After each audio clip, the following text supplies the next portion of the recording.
This is To The Point, a Rhino experience.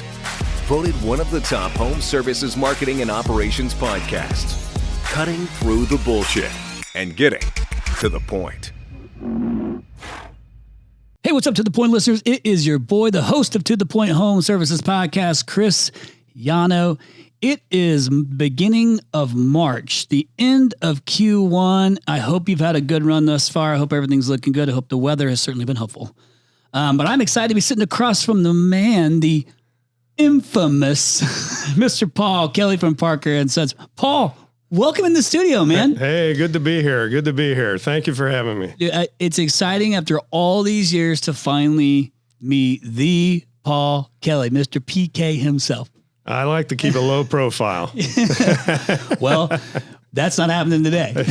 So exactly. We'll have, I don't know how many thousands of people listening to this podcast, which is actually really cool to be able to say that. But welcome to the show, man. Really excited to have you. You did something. You did something else here. This past year? You wrote a book, man. I did. I wrote a book. It was crazy. A lot of people were asking me to write a book, and I always wanted to write a book. I went to my wife and I said, "Hey, I'm going to need some time on the weekends or at nights." And she goes, "Why?" I said, "I'm going to write a book." And she goes, "Write a book?" She goes, "You don't even like reading." I go, "I didn't say I was going to read it." So just write the damn thing. That's good. Well, I'm excited to have you in here too. I think that a couple of things I just want to share with our listeners before we jump into your story. And for those who don't know, Paul Kelly or even Parker & Sons, which is here in Phoenix, based in Phoenix, Arizona, which is where we're located. It's only this small little itty bitty $210 million residential company in a single market. Like, wow, is that the largest in the United States of America? It's got to be up there. And I mean, for a single market, it's got to be the biggest. Yeah. I think we are. And we bought two other companies in town, which will put us at $250 million this year. Who is it? Can you share that yet? Yeah, Collins and All About Water. We bought them last year. So Collins was my customer for a long time. Oh, yeah. Good dude. Yeah, very good. I like him. I like him a lot. We had a lot of great success, he and I. I think we were trying to work on the balance of the retail stores to the add-on replacement service side of Collins. Right. They're very centric in retail. Yeah, absolutely. So great guy, great company. We got a great testimonial video from him. Like, he was great to work with. He and I kind of were aligned a lot. But hey, man, exciting listeners. Paul, you're gonna this is gonna be crazy. So we're a home services specific internet marketing company, my company Rhino that I'm the CEO of, but this particular podcast has grown to be I think we hit number 19 overall in all marketing podcasts, number 19 in Apple Podcasts for a home services specific podcast is pretty damn cool. That's pretty damn cool. That is awesome. We had a hell of a year. So that's exciting. And so, I mean, for it to be niche, man, we're just a bunch of HVAC plumbing, electrical guy. I mean, we're no different. I work in the exact same field, but it's pretty cool. That was quite the accomplishment we're excited about. And what's interesting is that there's lots of countries that are listening. The top three, I think I told you this when we were on the phone, was United States, obviously number 1, Canada number 2, Australia number 3. But we've actually got a decent amount of UK and Ireland listeners as well. The Irish. Oh, yes. So I know you know a little bit about that too with Laura, being from Cove. Yes. And so I'm actually going to Ireland in June. I'm staying the entire month of June. Me and my family, we did an Airbnb. We're basically going to we're going to join the Irish. That's good. We are. I'm going to drink the Guinness. Yes, you will. You will be at the pub a lot. I will be there, and I'm okay with that. Temple Bar, here I come. So to all those in Ireland, in pure Chris Yano fashion, I will be wanting to visit with some different plumbing companies, electrical companies, heating companies, because there ain't much to do for air conditioning in Ireland. But I'm going to want to visit some of you. So if you're listening and you're in Ireland or Scotland, I'll make a trip over to Scotland too. Hit me up through the To The Point page and connect with me, and I'll make sure to come visit your shop. And you never know, you could be a Rhino in no time, because Rhino Ireland, here I come. Maybe 2023, 2022, who knows what's going to go down. Once I learn the tax laws there, we'll figure out what's going to work out and what's not to do business. But I'm excited to be there. And obviously, when I told Laura and Josh that I was going over there too. She's like, you got to go down to Cove and visit her family. And so we will be going to Southern Ireland to go and try and connect with her folks, which I think we're just out here not too long ago visiting because you got a new little grandbaby. We do. Little Claire. Oh my gosh. Changed our lives. So yeah, no, we spend a lot of time over there. You're digging that grandpa life. I am. Yeah. Well, that's exciting. I'm really pumped to be over in Ireland. I love Ireland. Have you been? I'm assuming you've been over there. Yes. First time this past year, and we stayed with and spent a lot of time with Laura's family. A great family. Yeah.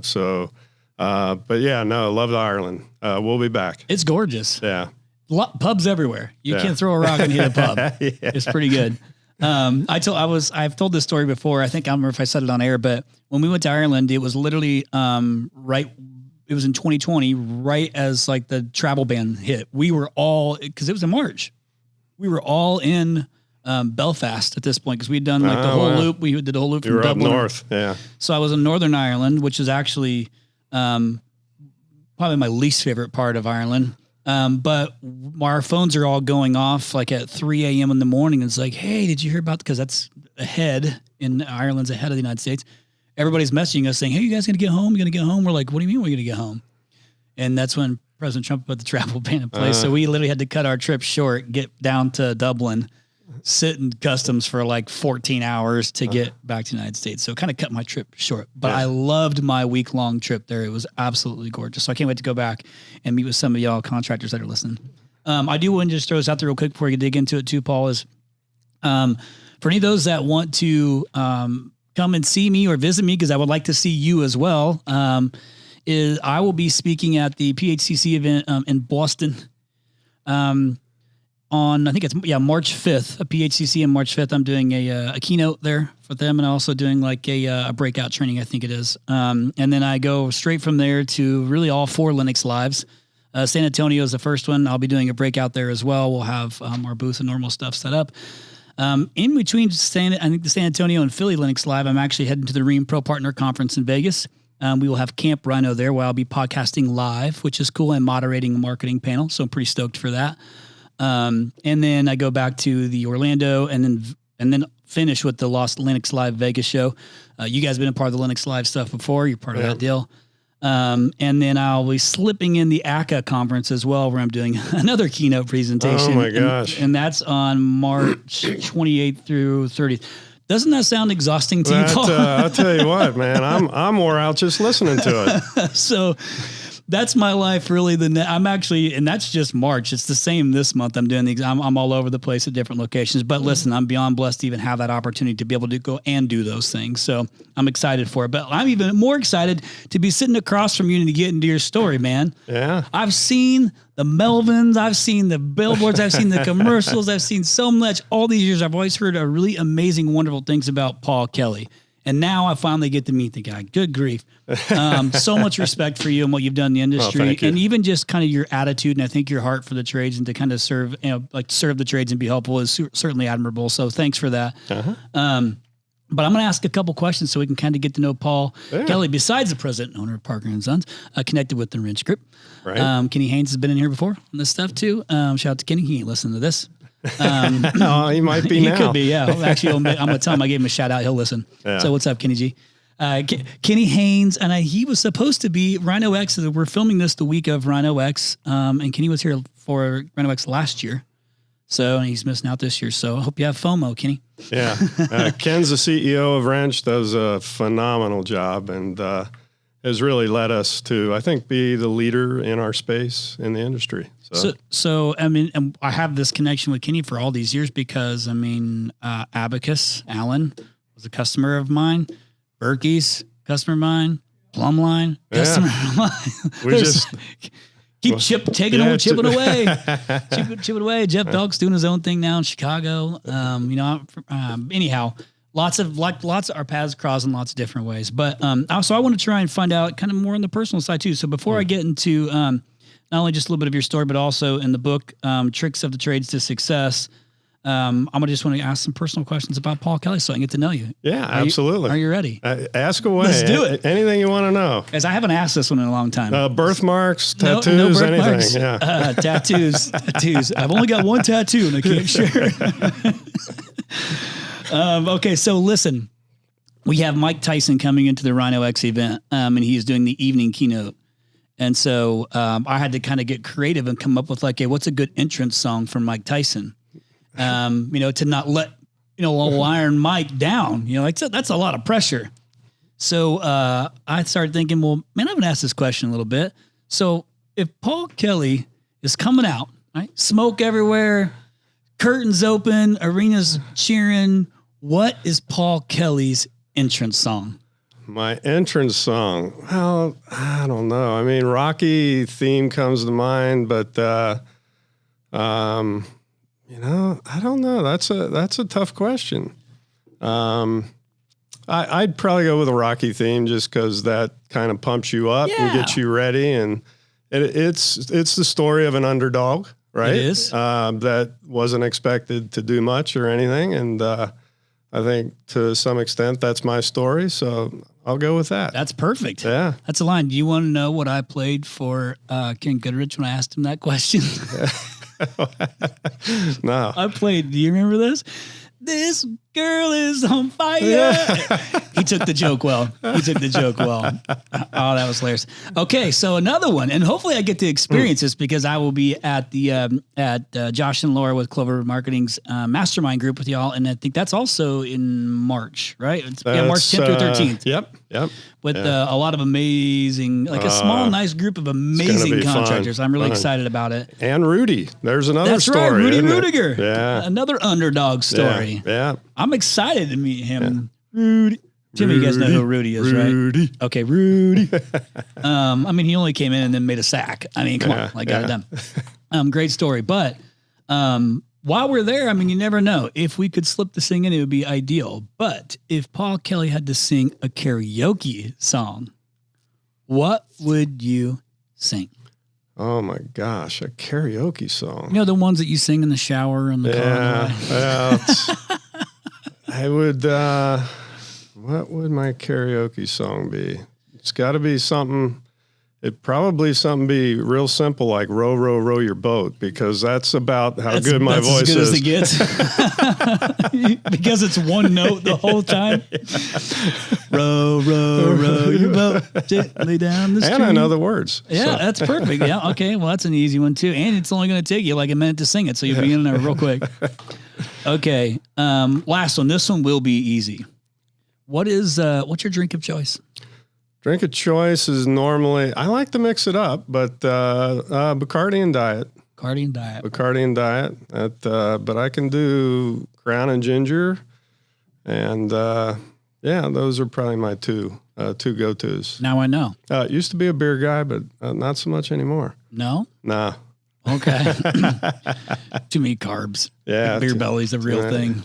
Fills you up too much. It does, man. So yeah, and it's just easy. I'm a social drinker, so I have to be careful if I drink liquor because I'm just drinking. Yeah. And it's like, You and me both. So I got to make sure but I got an Irish liver, so that always helps. You're conditioned. You're conditioned. Okay, listeners, you got to know a little bit about Paul Kelly on the personal side of things too. Now let's go ahead and get into business. Paul, if you would, well, thanks for indulging with me on that little journey. But go ahead and share with our listeners kind of how you got into the trades, a little bit of the Paul Kelly story. And then if you'd like, what we can do is just kind of go up to current day. Yeah. And obviously, like, you can kind of go as deep as you like, as high level as you like, whatever it is. But I just want our listeners who don't know who you are or Parker and Sons is to start to learn a little bit about who you are before we dig into the rest of it, so they kind of understand like the value of the content that you're about to give them that are all listening. Yeah. No. So a little bit about me. I grew up in Cincinnati. Go Bengals. Go Bengals. I think you've got everybody's a Bengals fan right now. Everybody, myself included. But no, my background, I came from a large family. We had 5 boys in one room, 3 girls in the other, 3-bedroom house. My mom and dad got their own room for some reason.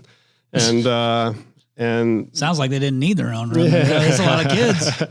He was in the heating and air business. He worked for the local utility company, and but eventually I went to college and I got my degree. Where'd you go? And went to UC, University of Cincinnati, the Bearcats. And got my accounting degree. Got my CPA. I was in accounting for a long time. I eventually worked for a company called Roto-Rooter. I've heard of it. Yeah, and I was in accounting, handled the books, all that. Eventually got into marketing. Then I ran an operation in Columbus, Ohio. Anyway, the further I got away from accounting, the more I liked it. Be more in the action, and instead of counting the stuff, after it's happened. Being part of making it happen. That's good. And so worked for a company called Service America, which was a Ron Smith company way back when. Yep. And Roto-Rooter had bought them. Went from that to working for Blue Dot, which was a national consolidator, along with service experts and IRS. We seemed to all make the same mistakes. Maybe we made them at a slower pace at Blue Dot, but still made. And then had the opportunity to work for Blue Dot, and then had the ability to buy Parker & Sons back in 2004. And back then they were selling, instead of selling Blue Dot as a whole, they sold it market by market. There's reasons for that. And I helped sell some of the companies and then had the chance to buy it in 2004. Back then we were doing $7 million. It was a combination of 3 different companies, Parker & Sons just being one of them. And Parker & Sons did about 2.5 of that $7 million. In 04? In 04, yeah. Okay. And then it was mostly a West Side company in the Sun City area.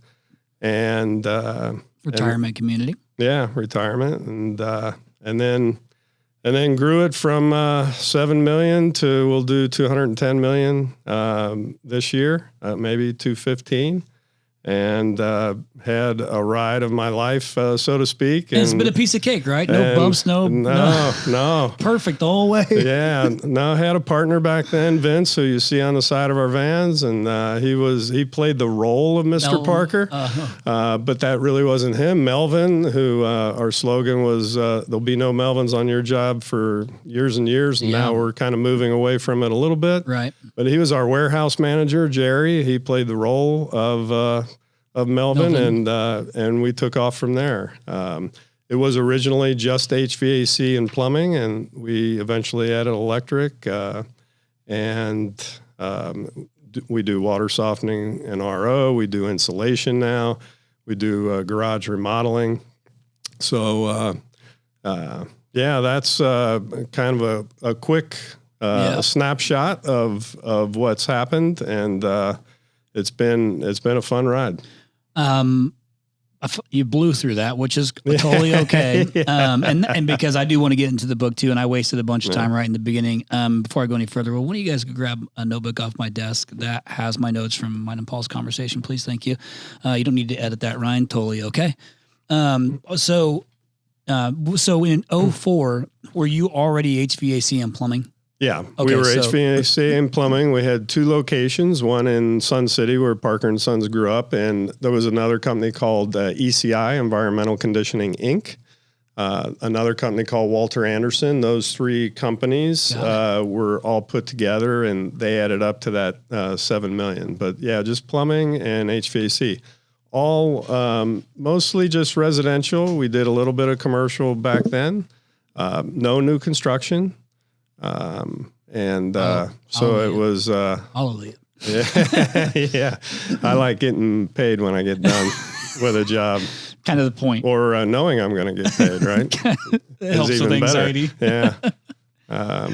But yeah, no, so that's the short version. We obviously, through that time frame, I mean, we started growing, when I bought it, it was 7 million. The next year we did 8. The next year, 11, 17, 23, 30, I got them memorized for some reason. Yeah, that's pretty impressive, actually. And then it, you know, we got that snowball effect going. You know, in the early days, we just worried about making more out of the business we already had. And then we got good at that. And then we started advertising and we got good at that. Josh was a part of our business back then and for a number of years. And then he split off probably about 4 years ago and started Clover. And it's been so successful doing that, helping other contractors. He always wanted to not just help us, but others. Yep. And then his sister took over, Justine, and she's probably one of the best marketers in the business. And her and I work together now and still bounce. Josh bounces stuff off us. We bounce stuff off him, and we share a lot. And so it's been a family business. Yeah, My wife, super cool. Yeah, my wife works in the business. She does a lot of the stuff that nobody else wants to do, but she does oversee the warehouse, our fleet. We have a huge fleet.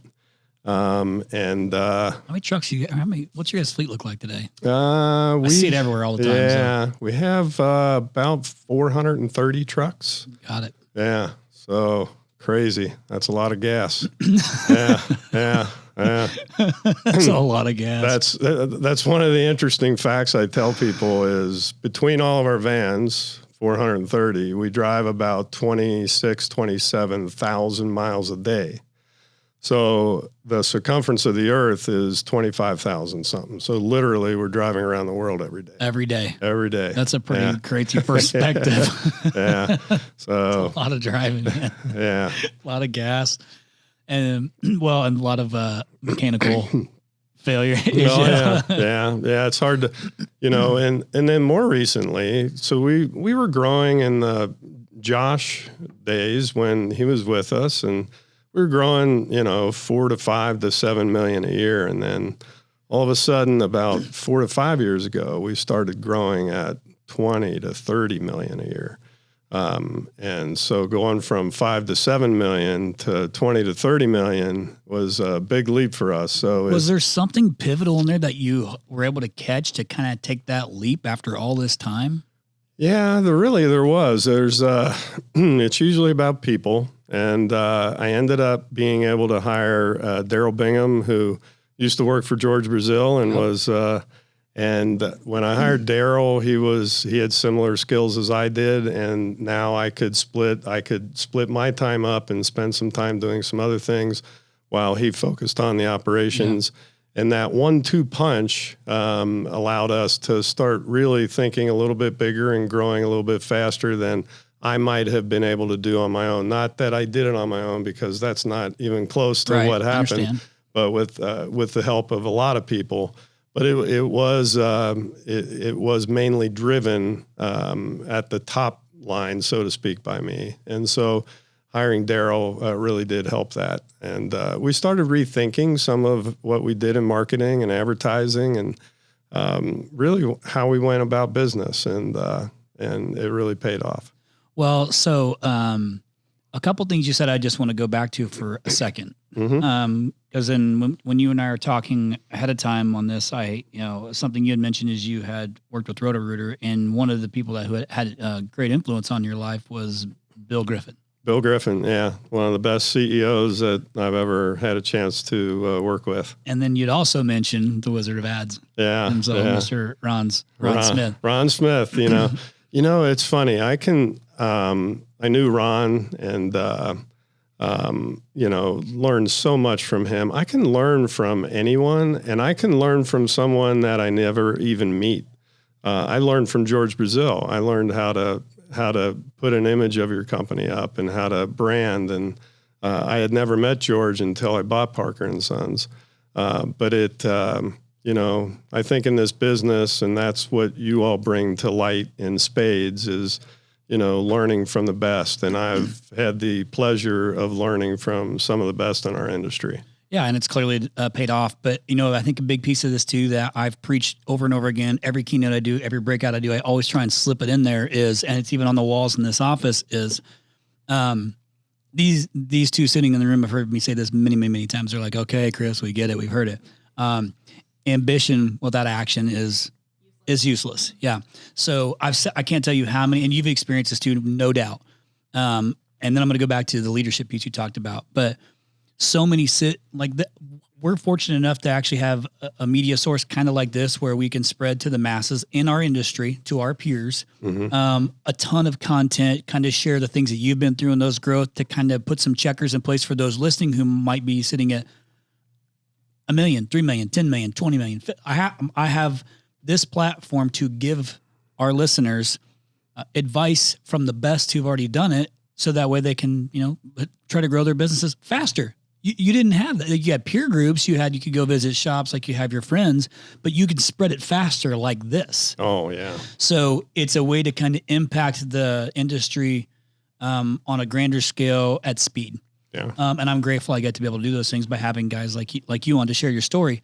But people too often take the notes, or they're driving. It's kind of hard to make notes, even if you do like voice recordings, whatever it is, go and give a keynote. I always will talk about my 95-5 rule. 95% of people in the room are going to write shit down, go home, and then go back to their normal lives and make no changes. But the 5% that do are the ones that we call the 5%ers. Those are the ones that make a difference.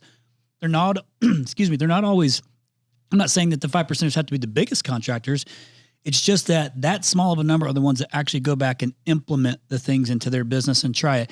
And if it fails one way, they'll try it another way. So they don't just stop. It doesn't just like fizzle out. So listeners, be a 5%er. Like, take action. If you hear the same thing enough times over and over again, it can't not be true. Like, there's got to be some validity to it. Yeah. But something that comes up often that I am a huge fan of, and I just sent one of my executive team members over to do some leadership training, is this leadership piece. Like, I think people underestimate how incredibly important it is to scale your business by having the right leadership in place. And I think what happens, and you probably know more than me on this, is that you get tripped up on the expense of bringing that person on board when there's no actual like financial gain to that immediately. Yeah. So it's hard to justify the expense because a really good leader doesn't come cheap. No. Or you say to yourself, I don't have a position right now. And that's where I was with Daryl.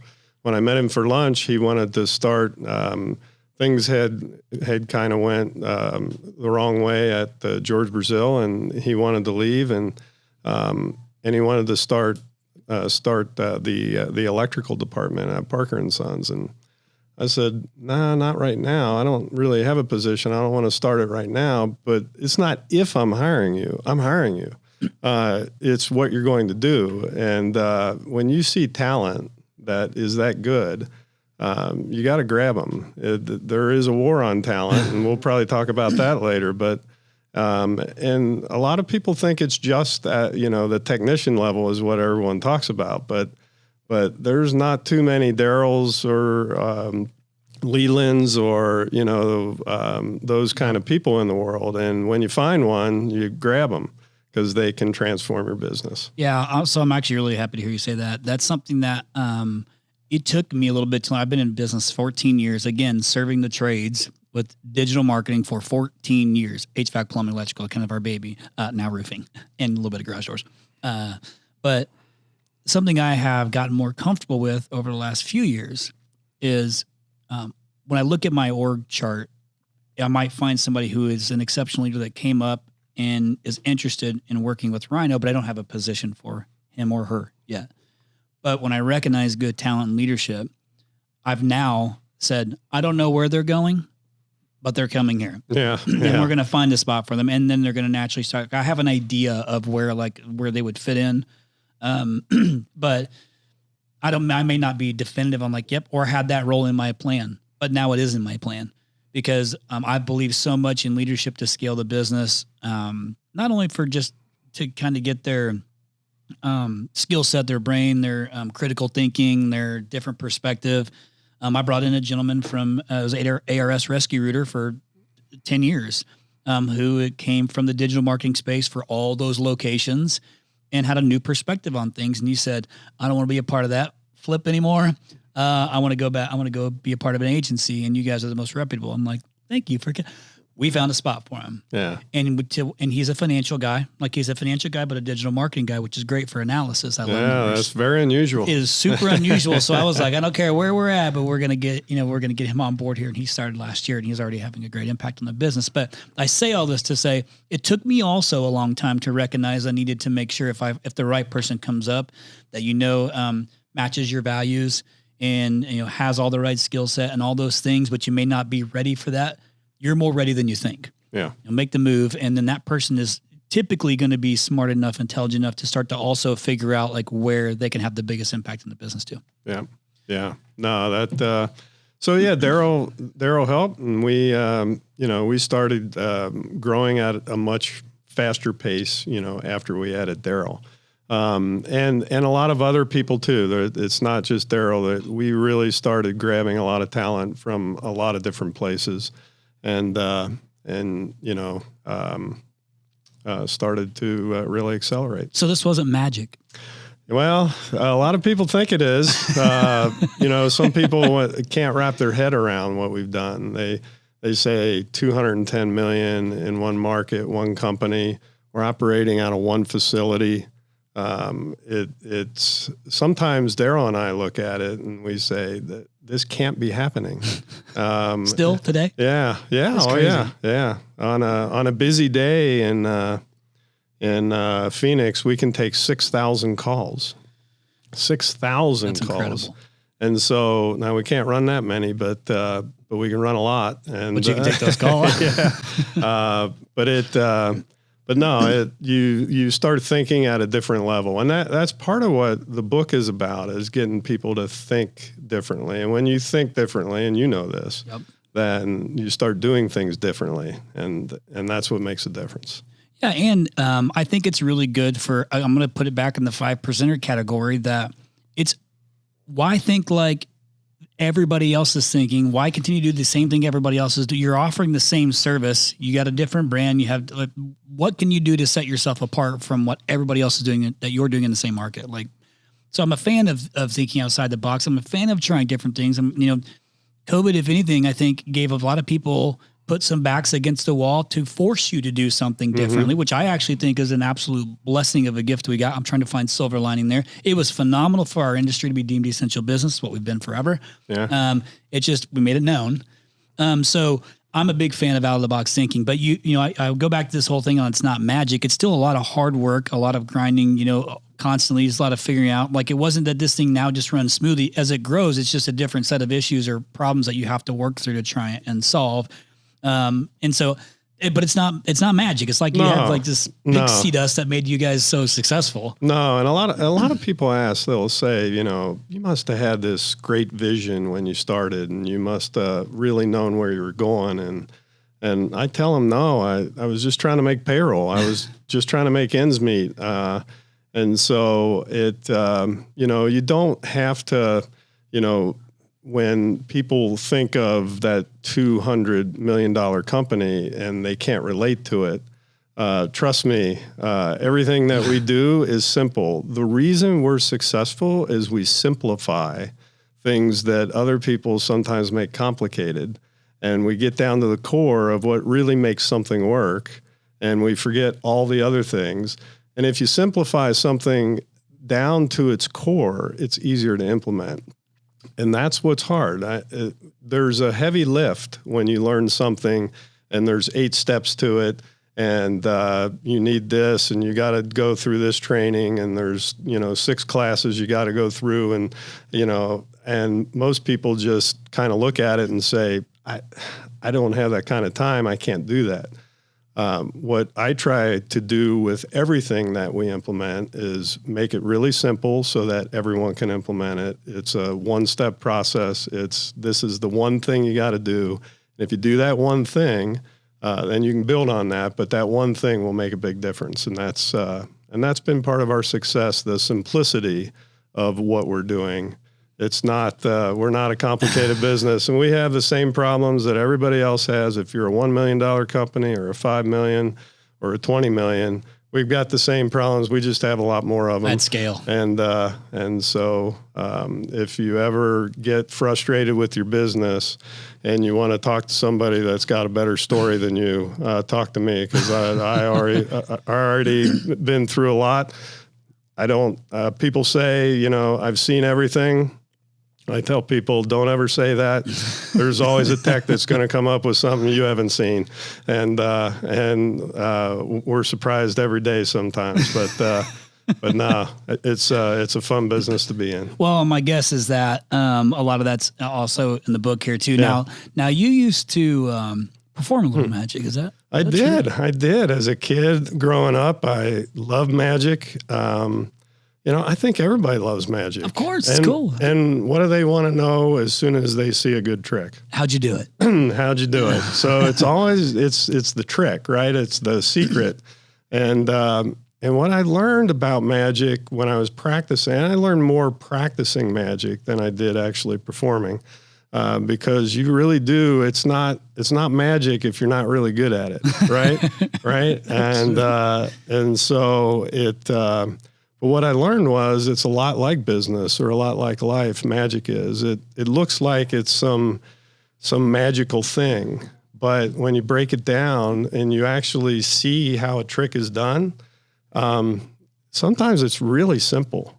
I took a course. This was just probably 20 years ago, and I was probably 45 years or so, and I see a class that's being offered by the Mesa Community College, and it's on magic. And I thought, well, shoot, I'm going to go ahead and go to that class.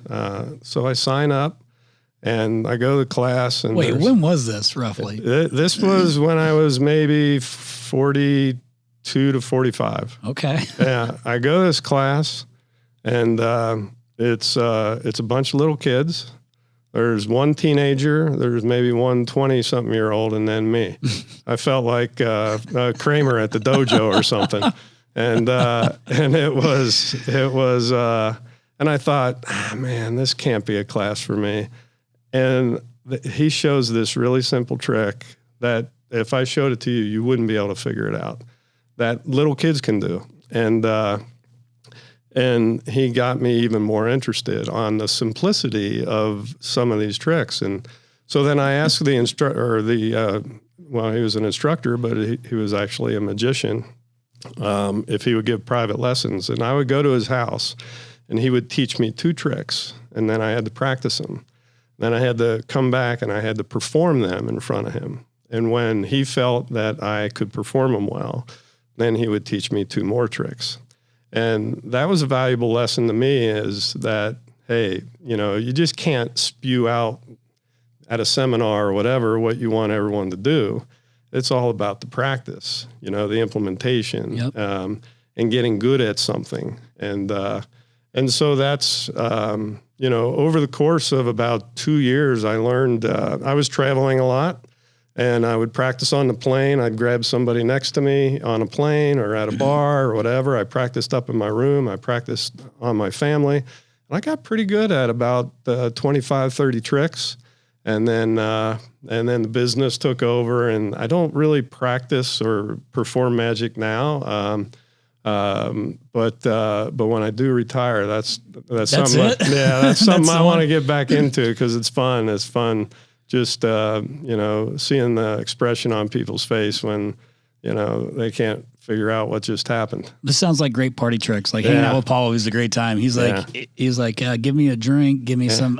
Yeah. Well, so listen, at the Clover Mastermind thing, I will teach me a simple one. I will. Deal? I will. Deal. All right. Perfect.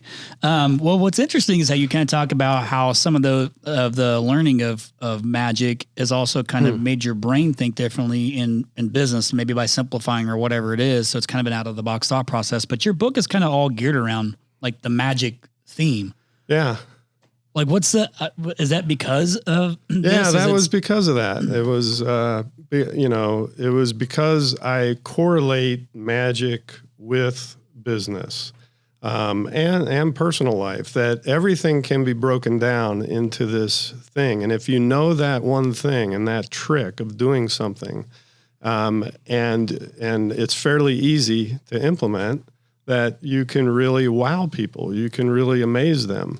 And really our business is just a series of, a bunch of tricks that we know that sometimes other people don't know, or we just do it a little different.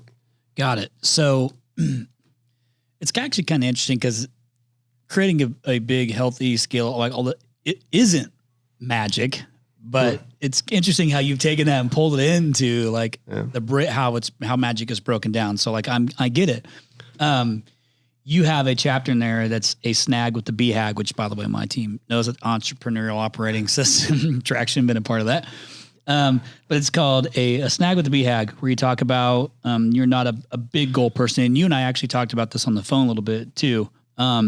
You're not a big goal person. So I'm starting to actually connect the dots now based on what you're telling me. I mean, listen, you started as an accountant, like the accountant path, and you ended up here. But like, explain what that means on you're not a big goal person. Well, if I want to lose weight, and occasionally I do, you can probably tell, that, I want to lose, 10, 15 pounds. It's a big commitment, right? And there are some people out there that maybe they want to lose 30 pounds, 40 pounds, 50 pounds. That's a hell of a commitment, right? You have to change your life, right? That's a big jump. And you got to not be expecting instant gratification.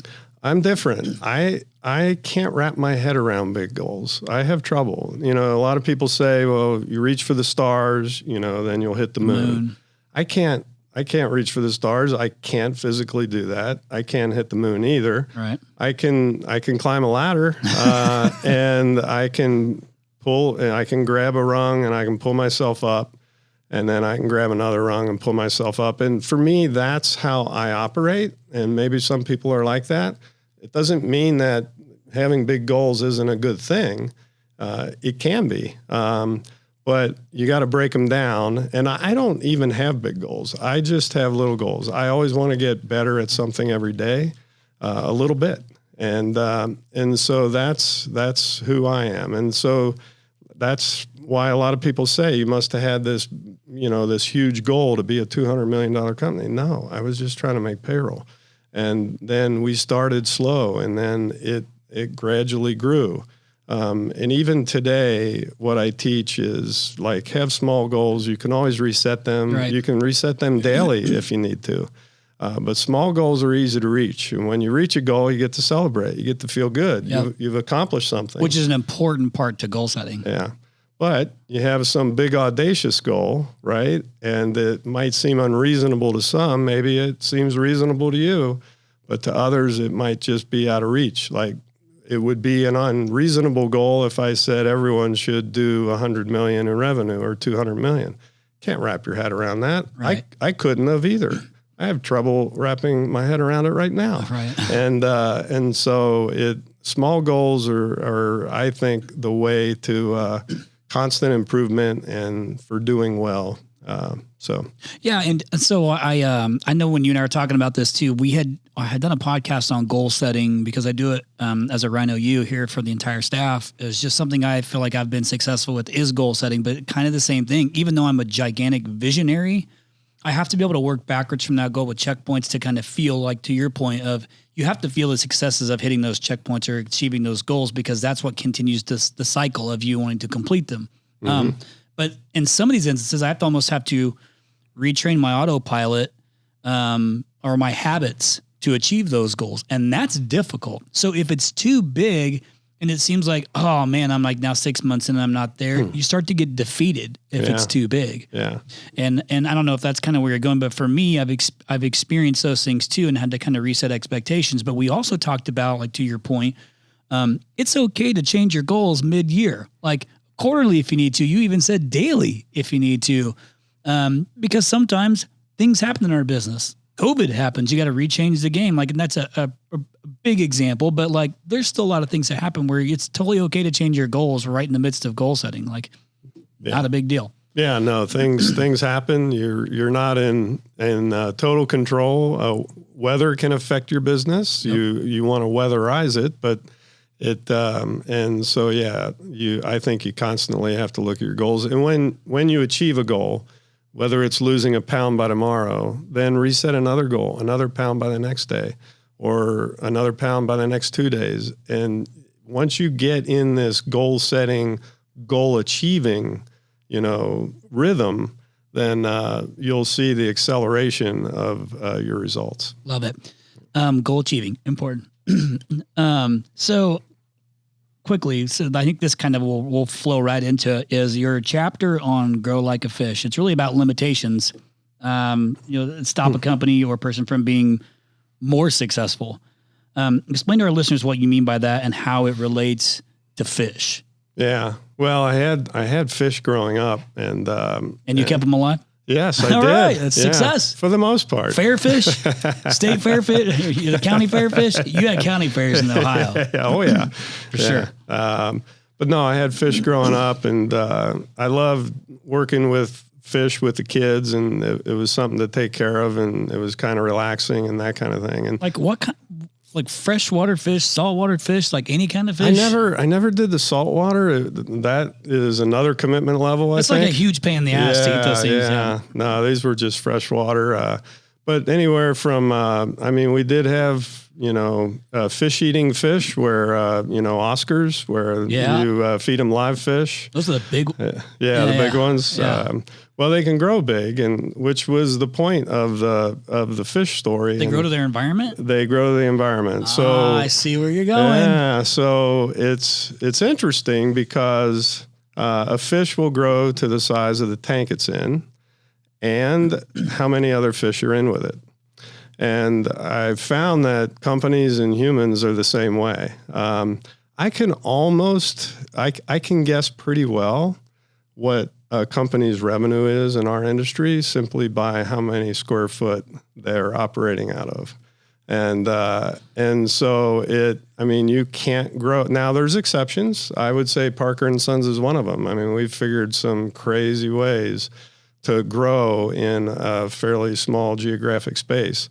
But the building you're in can restrict you. The parking lot and how much parking you have can restrict you.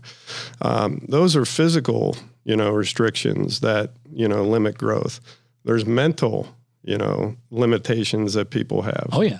And unless you expand that tank, and you do that by listening to these podcasts, and you do that by attending seminars, and you do that by getting a mentor and peer groups, whatever, visiting other companies or whatever, but you can really expand your tank and your knowledge. And so really that's what that chapter is all about. It goes into more detail on how to expand your tank and some of the lessons I've learned in that process. So it's a great analogy. It's as people read the book, it seems to be the favorite chapter that everybody talks about. That's the favorite. Yeah. Cool. I'm going to start with that chapter. No, I'm kidding. Yeah. Everybody should start with that chapter. Okay. This makes sense to me. So the bigger the tank gets, the more you grow the fish in the tank. In the business, you can scale the business, but continue to grow the people in the business. So almost like ceilings. Like if you have leadership in place and they've got a ceiling, everybody below them can only be as good as that person who has the ceiling. Yeah. Which is where leadership training comes in, all kinds of different trainings to continue to scale. Yeah. And so that's the tank size. And then it also grows by the number of fish that are in the tank. Now, the number of fish can be the number of competitors in your market can somewhat limit your growth. But it's mostly the fish I relate to all the problems that a business has. Got it. When someone gets inundated with so much going on, and there's this and there's that, and so-and-so just left and I have to hire this, and I just lost this customer, and then all these problems or all these fish, and you're going to have trouble growing if that's the environment you're in. You need to get kind of outside that tank. And in a different tank where you're thinking of your business a little bit differently than the day-to-day problems that can limit you. Got it. Interesting. Cool.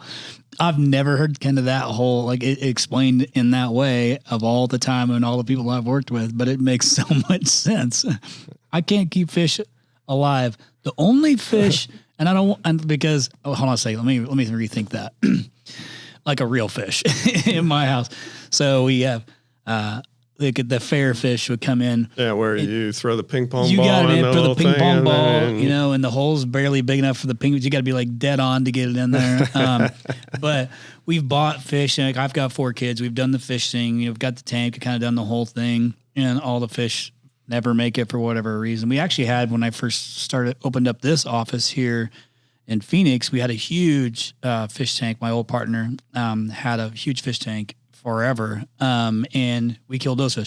Not on purpose, it just happened. But the damn fair you didn't fish, kill them; they died. They died, and it wasn't my responsibility. Just so it's clear. But the fair fish that we had, that thing lived for like 3 years. They know those little, because they're not meant to like. They're like bait. Was it a beta fish? A little beta? It was a beta. Yeah. It made it so long. I was like, don't put 2 betas together. I heard, they'll kill each other. That's what I heard. Yeah. So we had them 2 separate ones, and they lived so long, but they were like so low meat. Yeah. So, but anyhow, I don't even know why I shared that story. But I'm not great with fish in that manner. So let me move on to this thing too, because this is something that every listener can relate to, and whether you I've been in business a year, 5 years, it don't matter. There is some low-hanging fruit in the business, and the low-hanging fruit is how to make more out of the business you already get. Right. Right. And you kind of have a whole chapter dedicated to this as well. So just give a little explanation on like the importance of being able to maximize the business that you already get. Yeah. So in the early days when we were 7 million, it wasn't making money when I bought it. And so I just wanted to concentrate on the business we already had. Everybody that's listening to this podcast has a certain amount of business, and you can take those customers and make more out of them. And so we wanted to get good at that. It starts by answering the phone, right? Some contractors don't do that well. That's a fair statement. Yeah. I tell people sometimes people lose as much business as they get. That's great. On the phone. Super true. Yeah. If you do the math, there's a math equation in the book that you can realize how much money you are losing, because it's not just a customer you're losing. You're losing their business potentially for a long time and all the referrals that they have. So the lifetime value of that customer. You start doing the math, it gets really ugly quick. And so we have this mantra at Parker & Sons, you got to answer them all. You got to answer all the calls, and you got to be good at overcoming objections and booking the call. Sometimes 6,000. Yeah. Right. And then you have to be good when you go out there. You've got to be good at closing the call and making sure you do business with them and setting up, leads for system sales and selling accessories and all those things, and asking for referrals, and all those things are business that you can get from the business you already have. And why not start there, right? And then once you're really good at that, answering the phone, sending the tech out, closing that call, making more out of it, you'll find that your average ticket goes up, your close rate goes up, and you're making better money. And when you're making better money, guess what you can do? You can advertise. More, and then everything that comes in is worth more. And then you can get what Parker & Sons got in spades, is the snowball effect going. And when you have a snowball going downhill, it can grow really big, really fast. And so that's really, I tell people all the time that they want to, have the phone ring more, and they're having trouble with their advertising, whatever. And that's the first thing I do when I've traveled to probably 100 plus companies in my lifetime, and they want help growing and making more money. Those are the two things that we all strive for. And the first thing I always do when I go in a company to get a real beat on what's going on, I go into the call center. Call center, yep. Yep. And I want to find out, what's going on there. How far are we booking out? sometimes someone will call me in to help with their advertising. I'll go into the call center and they're booking out like 3 weeks. And you're like, hey, your advertising is fix this. That's your advertising. Right.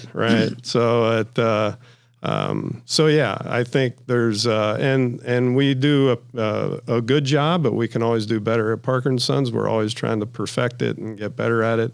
There's a gold mine sitting right in front of everyone right now of the business you already get. Make more out of it. That's great. So actually I want to piggyback on that real quick before I segue, but into like, how do you support the growth even when you make those changes or you fix those issues? But having worked with, I mean, you're talking about 6,000, calls. We're just throwing that number out there, but we're listening to in the hundreds of thousands of hours of calls because we, at Rhino, when we have an internet marketing customer on board, we listen to every single phone call that comes through that we generate. A human being listens to that call. So we hear how the CSRs are performing. So a lot of times, to your point, is they might be booking at a 12%, of 18%, of 21%. And I'm like, and they'll spend the least amount of effort on fixing that. And they'll want to spend more money on marketing. And we'll say, let's work on the CSRs and their booking rates because they're incredibly low. And this is like a low hanging fruit fix if you find the right person. So we'll have 60 people on the call listening, Rhino Tracks call listening reporting team somewhere in that. Now, I don't know them all. It sounds awful, but they're remote but it's a big team and it keeps growing. Yeah. But the thing we never got away from, and I've done this since the beginning, like Paul, it was me building the websites, doing the internet marketing, listening to phone calls, shorthanding it into a spreadsheet to track lead quality, CSRs, where did it come from, who's booking it, all this stuff so you don't leave. It was kind of like the gist of it. But from that, we do CSR assessments every single month. And the frustrating thing for me would be looking at what people's booking rates are over and over and over, month over month over month, and it's not getting better. So I finally was just like, how can I solve this problem for them? Like they'll kind of maybe bring somebody in, half-ass it, maybe for a month or two, and then it fizzles out. And it's the same problem over and over. And there's a lot of turnover in that particular position too. There can be. Yeah. But so I just brought in a coach. It's a new service that we offer. I get to roll out at Rhino X, which is cool. And I brought him in, had a guy who came well respected in the industry who's great at it. I'm trying to solve the problem on behalf of the contractor because I want to grow too. I only grow if my customers grow. Right. And that's usually the low hanging fruit to go after is let's keep track on what their booking rate is and see if we can enhance it. You enhance that thing 5%. That can mean hundreds of thousands of dollars. Yeah. Big change based on the size of the organization. So yeah. And you don't know any call that comes in that you don't answer for any reason. That can be a wrong number. That can be a vendor. That can be a tune-up. It could be a repair. Whatever. Or it could be a 3-system, $50,000 call. Don't know. Would anybody decide not to answer that $50,000 call? No. Not willingly. But you don't know which one it is. So you're just left with, you have to answer them all. 100%. So this is for sure. We're tracking. Yeah. So one thing that I wanted to, I think you'll appreciate this. I'm trying to use the leverage that we have, even though I can't control their operations of the company. I can only leverage the things I know to help give them enough information to make their own changes and then encourage them over and over to do it. It's the accountability that I can add beyond what they're paying me to do. But when I find somebody who is starting to slide on that, it's like on the internet or on their call tracking, or their close ratios or whatever it is. I'm just feel like I'm trying to solve the problem for them.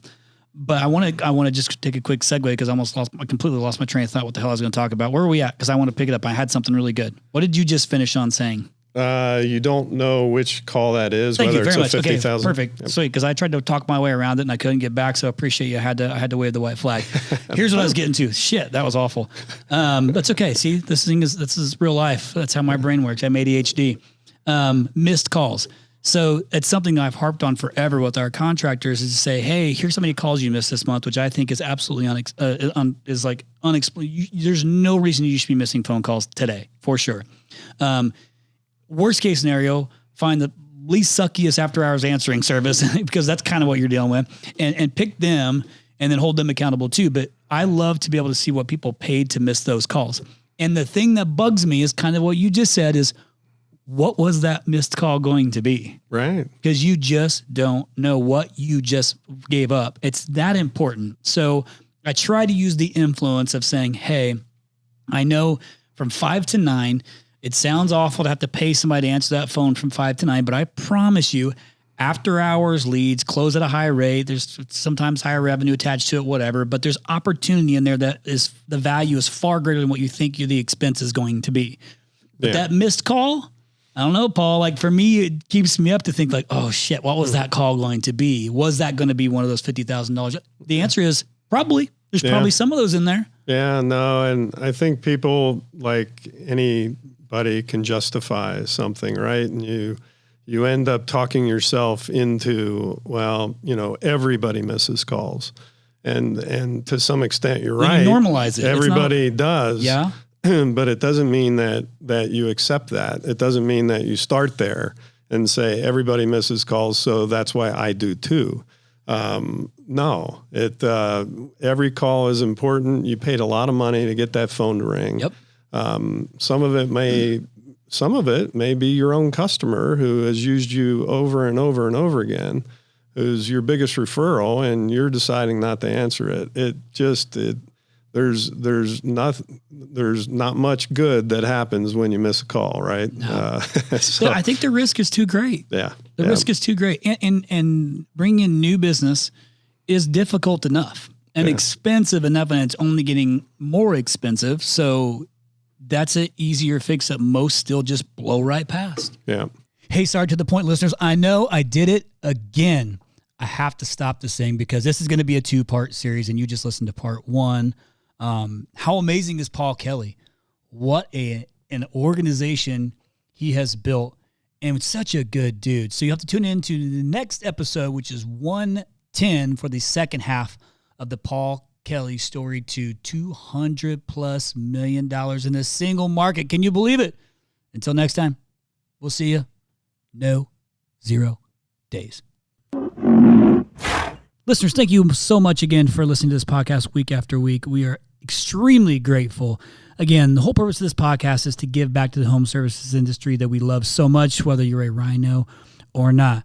We really, really appreciate all the subscribers. And if you haven't subscribed yet, please go in and subscribe, and you'll get all the episodes sent to you automatically weekly. Also, we have really enjoyed your feedback. It's so meaningful for us when we get to read the nice comments that you guys put. So keep doing that. And if you don't know how to do it, here's what you got to do. You search for To The Point Home Services on Apple Podcasts.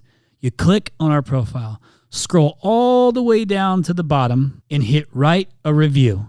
And be honest and share your story and how the podcast has impacted you and your business. Thanks again from the bottom of our hearts at To The Point Home Services Podcast. We appreciate you.